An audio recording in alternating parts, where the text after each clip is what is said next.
From the day I was diagnosed, it was a whirlwind.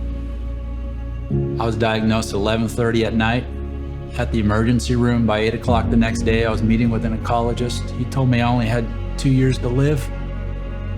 The next day, I was having surgery, putting a port in my chest, not really even knowing what a port was for. 3 days later, I was starting my first chemo treatment.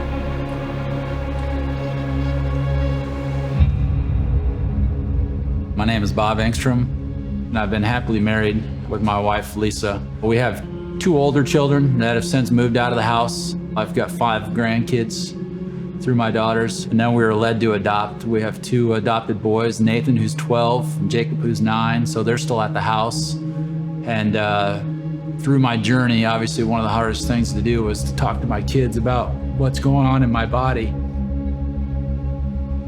I was diagnosed July 23rd of 2018 with colorectal cancer, and it metastasized to my liver and lungs. I did 9 rounds of chemo, dealing with all the side effects, the weight loss, the illness, the fatigue, neuropathy in my hands and feet, which is a whole nother problem, which my doctors want to treat with more medication. They come with their own side effects. My doctor came to me after the 9 rounds and said, "You're done with your chemo. There's nothing else we can do chemo-wise because your body can't handle it. If we keep going, basically, the chemo is going to destroy you. Your side effects will continue to get worse and worse and worse." So he came in and says, "You're at a point where we want to put you on a maintenance program." And I just kind of looked at him and I said, "Well, what does a maintenance program mean?" His explanation was, "We want to maintain where you're at until something goes wrong, and then we'll treat you with some form of other medication." And it just didn't sit right with us. Just thinking, I don't want to be on a maintenance program. I want to be on a healing program. We're here to be cured or in remission at least. And he says, at this time, the maintenance program will get us through to where we need to be, to where either you can start back up on chemo, or there'll be a new drug possibly out by the time you're off your maintenance program. We left there kind of confused and really didn't even want to start on the maintenance program, but at that time we really hadn't known much else, that there was other alternatives.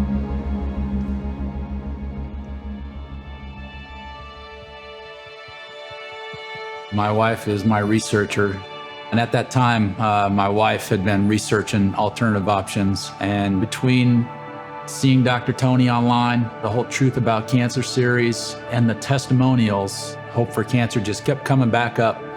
So we reached out to Hope4Cancer and just started getting more information. But we kept being put in touch with people that had been here, and personally had talked to Carrie, who had been here and had amazing results. Another lady went to the Tijuana facility and saw more results out of Hope4Cancer than what she had already been battling through chemo and radiation and surgery. I realized that this is a viable option, and that's why I decided to come here, just based on the results that we had seen. So as my story kind of got out and more people knew that I was coming to Mexico, people were curious, started asking questions. They started looking themselves at actually what Hope4Cancer was, and I can't tell you the number of people that came to me and says, "This looks like where you need to be."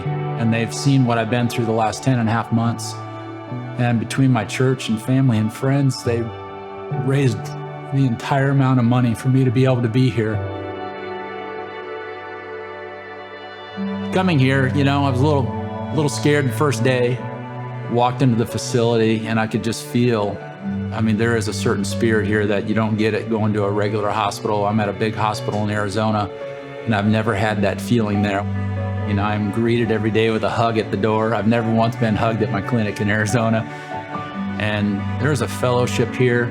Everybody greeted me. I felt like part of the family from day one. I feel like I've known these people my whole life, and I've been here 8 days. I've laughed more probably in the last week with these people. And we're all dealing with the disease, but we're kind of on the same path, and we understand each other. And the camaraderie is just unreal.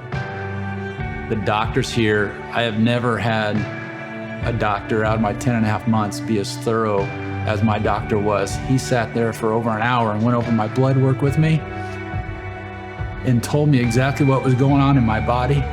I've said hi to him every day. He takes his time if I got a question to sit down with me and go through everything. And my oncologist in Arizona, I'm lucky to get 5 minutes with, and he's never once explained certain markers in my blood. The nurses here are phenomenal. They truly, truly have a gift, and I feel it when I'm going through treatments. Treatment is a great regimen. I look forward to coming to treatment every day. I get up and I'm excited to be here just because I know my body is changing. I've already started feeling it. The more and more you learn and the more you do it, the better and better you feel. And I've been here for just over a week. I feel stronger and healthier than I have in the last 10.5 months. This is probably one of the only times in my last 30 years of life that I've focused on myself and not everybody else. And I feel it. It feels great. Before I came here, I was already having my first round of chemo before I really knew what was going on. I never really thought about any other options. My choices were already outlined for me by my clinic, and it's all I knew. You know, Western medicine is you do, you do, you do. When we made the decision to come here, I knew it was my choice, and I had a say-so in what I was going to be doing. Everybody here has done months and months and months of research, and I'm talking about patients, and there's a reason why we all picked this place. I know why I'm here, and this is the place we're supposed to be. It's an amazing place. It truly, truly is. Yeah, I'm not an emotional guy, but it truly, this is where you're supposed to be. It's where you're supposed to be.